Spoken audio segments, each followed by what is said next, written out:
السلام علیکم ورحمۃ اللہ۔ دوستو، اللہ کے آخری اور پیارے نبی حضرت محمد صلی اللہ علیہ وآلہ وسلم اسلامی مہینے ربیع الاول سن 571 میں مکہ مکرمہ میں پیدا ہوئے۔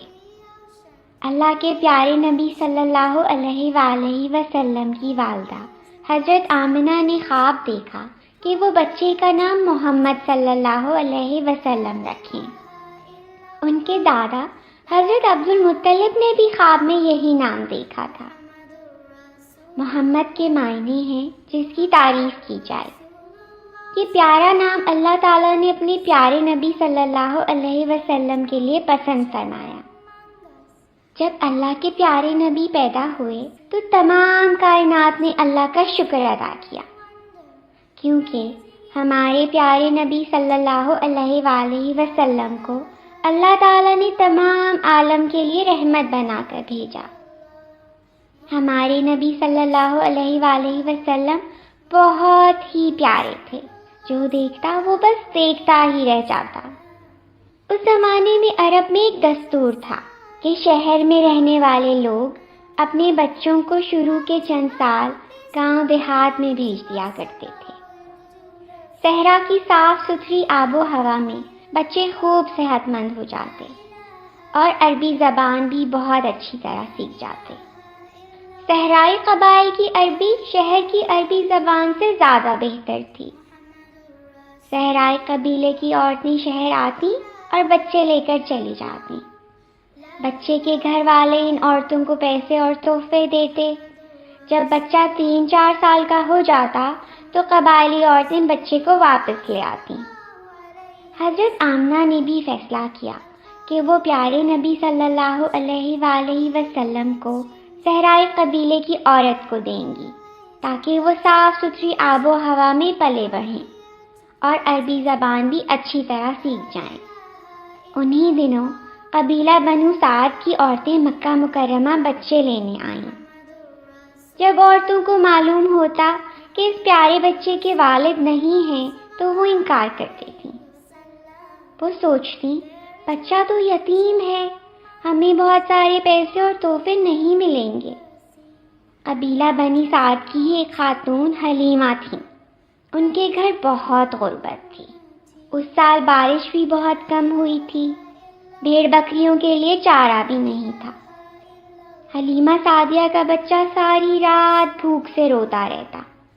جس خچر پر سوار ہو کر وہ شہر آئی تھی اس غریب کی بھی حالت خراب تھی۔ کمزوری کی وجہ سے وہ سب سے پیچھے رہ جاتا۔ کسی نے بھی انہیں اپنا بچہ نہیں دیا۔ وہ بہت پریشان ہوئی کہ اگر بچہ نہ لے کر گئیں تو کوئی پیسے بھی نہیں ملیں گے اور سب عورتیں بھی ان کا مذاق اڑائیں گی، حالات اور بھی زیادہ خراب ہو جائیں گے۔ یہ سوچ کر انہوں نے اپنے شوہر سے بات کی اور کہنے لگیں، میرا دل نہیں مانتا کہ خالی ہاتھ گاؤں واپس جاؤں۔ بنو ہاشم کے سردار عبد المطلب کے پوتے کو کسی نے بھی نہیں لیا۔ مجھے معلوم ہے کہ اس بچے کا باپ نہیں ہے۔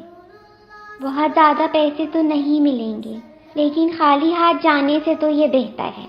ان کے شوہر کو بھی یہ بات پسند آئی۔ جب حلیمہ سعدیہ حضرت آمنہ اور حضرت عبد المطلب سے ملنے اور بات کرنے گئیں تو حضرت عبد المطلب بھی ان سے مل کر بہت خوش ہوئے۔ حضرت عبد المطلب نے ان کے قبیلے کا نام پوچھا۔ جب حلیمہ سعدیہ نے بتایا کہ ان کے قبیلے کا نام بنو سعد ہے تو وہ اور بھی خوش ہوئے۔ سعد کا مطلب خوش بخت اور حلیمہ کا مطلب نہایت رحم دل اور نرم مزاج ہے۔ اللہ تعالیٰ نے اپنے پیارے نبی صلی اللہ علیہ وآلہ وسلم کی پیدائش کے لیے بہترین خاندان چنا اور ان کی پرورش کے لیے بہترین انا کا انتخاب کیا۔ اب وقت آیا کہ انا حلیمہ سعدیہ اس بچے کو دیکھیں جس کو وہ لینے آئی تھیں۔ اللہ اللہ، ایسا حسین اور شان والا بچہ تو انہوں نے کبھی دیکھا ہی نہیں تھا۔ ان کو اپنی آنکھوں پر یقین ہی نہیں آ رہا تھا۔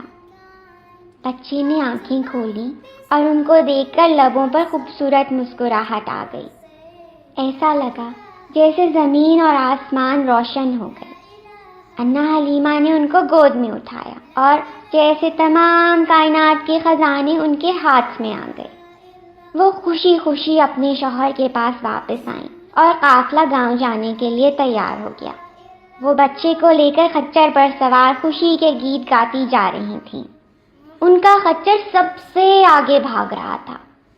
عورتیں پوچھ رہی تھیں، حلیمہ یہ کیا ہو گیا؟ کیا یہ وہی خچر ہے جس سے چلا بھی نہیں جا رہا تھا؟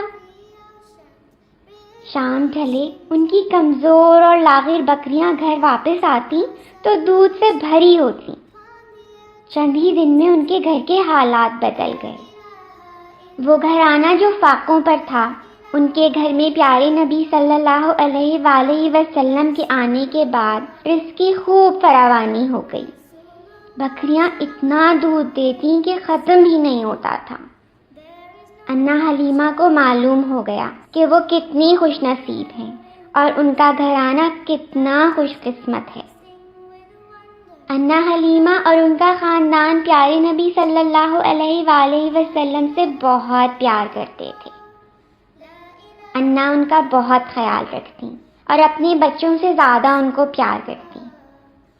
پیارے نبی صلی اللہ علیہ وآلہ وسلم انا حلیمہ کے بچوں کے ساتھ کھیلتے۔ صحرا کی صاف ستھری آب و ہوا میں پیارے نبی صلی اللہ علیہ وآلہ وسلم کی نشو و نما بہت اچھی ہوئی۔ وہ خوب صحت مند ہو گئے۔ وہ بچپن میں بھی کسی سے نہیں لڑتے تھے، سب کے ساتھ پیار سے مل جل کر کھیلتے۔ اسی طرح پیارے نبی صلی اللہ علیہ وآلہ وسلم 2 سال کے ہو گئے۔ انا حلیمہ پیارے نبی صلی اللہ علیہ وآلہ وسلم کو مکہ لے کر گئیں۔ ان کا دل چاہ رہا تھا کہ وہ پیارے نبی صلی اللہ علیہ وآلہ وسلم کو کچھ سال اور اپنے پاس رکھیں۔ ان کو پیارے نبی صلی اللہ علیہ وآلہ وسلم سے بہت محبت تھی اور ان کے گھر میں ان کی وجہ سے بہت برکت بھی تھی۔ انا حلیمہ نے حضرت آمنہ سے درخواست کی کہ پیارے نبی صلی اللہ علیہ وآلہ وسلم کو کچھ سال اور صحرا میں ان کے پاس رہنے کی اجازت دے دیں۔ مکہ میں ان دنوں کوئی وبا بھی پھیلی ہوئی تھی۔ حضرت آمنہ نے اسی خیال سے انا حلیمہ کو اجازت دے دی کہ وہ پیارے نبی صلی اللہ علیہ وآلہ وسلم کو کچھ عرصہ اور گاؤں میں ہی رکھیں۔ انا حلیمہ خوشی خوشی گھر واپس آئیں۔ پیارے نبی صلی اللہ علیہ وآلہ وسلم کچھ اور بڑے ہو گئے۔ انا حلیمہ کے بچے گاؤں کے آس پاس کے علاقے میں بکریاں چرانے جاتے تھے، لیکن انا پیارے نبی صلی اللہ علیہ وآلہ وسلم کو اپنی آنکھ سے اوجھل نہیں ہونے دیتی تھی۔ ایک دن پیارے نبی صلی اللہ علیہ وآلہ وسلم نے انا سے کہا کہ وہ انہیں بھی اور بچوں کے ساتھ جانے کی اجازت دے دیں۔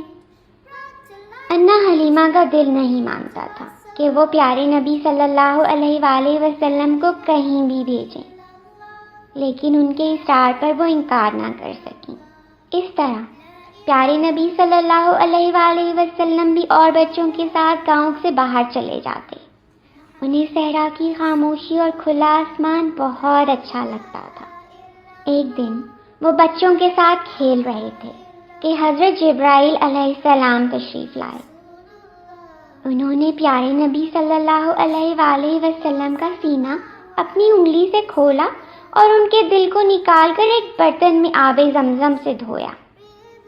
اس کے بعد دل کو اپنی جگہ پر رکھا اور انگلی سے دوبارہ سینے کو بند کر دیا۔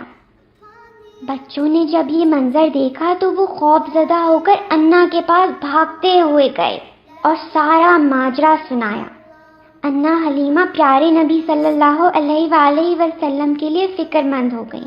وہ جلدی سے بھاگتی ہوئی نبی کریم صلی اللہ علیہ وسلم تک پہنچی۔ پیارے نبی صلی اللہ علیہ وآلہ وسلم بالکل ٹھیک تھے۔ ان کو دیکھ کر انا حلیمہ کی جان میں جان آئی۔ صرف پیارے نبی صلی اللہ علیہ وآلہ وسلم کے سینے پر ایک نشان رہ گیا تھا۔ اس واقعے کو شق صدر کہتے ہیں۔ شق صدر کا مطلب ہے سینے کا کھولنا۔ انا حلیمہ اس واقعے کے بعد بہت فکر مند ہو گئیں اور انہوں نے فیصلہ کیا کہ وہ پیارے نبی صلی اللہ علیہ وآلہ وسلم کو واپس مکہ ان کی والدہ کے پاس لے جائیں۔ حضرت آمنہ نے جب اپنے پیارے بیٹے کو دیکھا تو خوشی سے پھولے نہ سمائے۔ کچھ دن کے بعد حضرت آمنہ نے سوچا کہ وہ پیارے نبی صلی اللہ علیہ وآلہ وسلم کو اپنے خاندان والوں سے ملوائیں جو مدینہ میں رہتے تھے۔ وہ ان کو لے کر ان کے ننیال گئیں۔ وہاں پیارے نبی صلی اللہ علیہ وآلہ وسلم اپنی امی کے رشتہ داروں سے ملے اور دونوں کو وہاں بہت مزہ آیا۔ مدینے کا موسم بھی ٹھنڈا تھا۔